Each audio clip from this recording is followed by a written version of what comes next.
院长，我的一切是不是都毁了？所有的努力是不是都白费了？雨欣，没关系的，我们可以起诉他。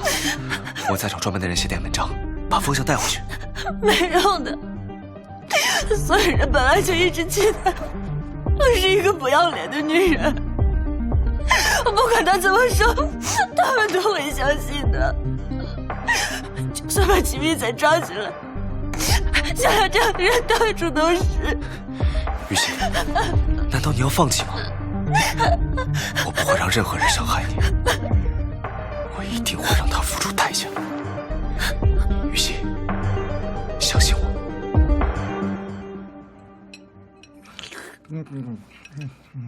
韩雨熙这次真是要被你搞臭了。这帮网友是真的蠢呐！好在这样的人够多。哎呀，我得想想，接下来爆点什么料呢？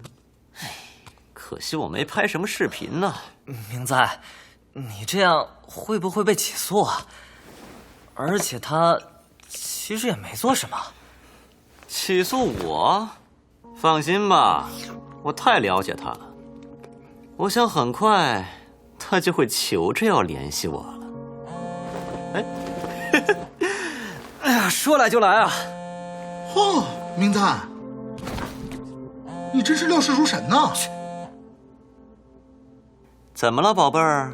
才分开这么久，就想我了？我们见个面吧，具体地址我到时候通知你。什么？他邀请你去参加生日派对？他是不是疯了？切，这是明在拿捏女人的手段高明。哎呀，我也得为他精心打扮一下了。哇，明在，这些衣服都好贵啊！没关系，我通通都可以从韩雨熙身上再拿回来。你好，在这边留一下您的姓名。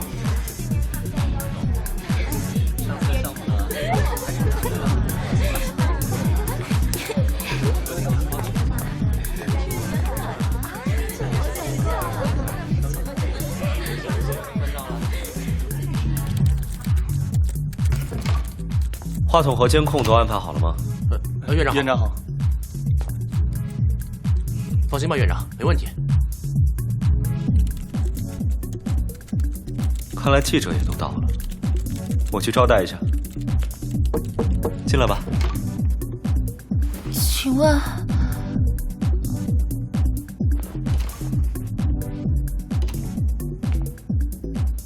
雨熙，你可是今晚的主角，开心一点。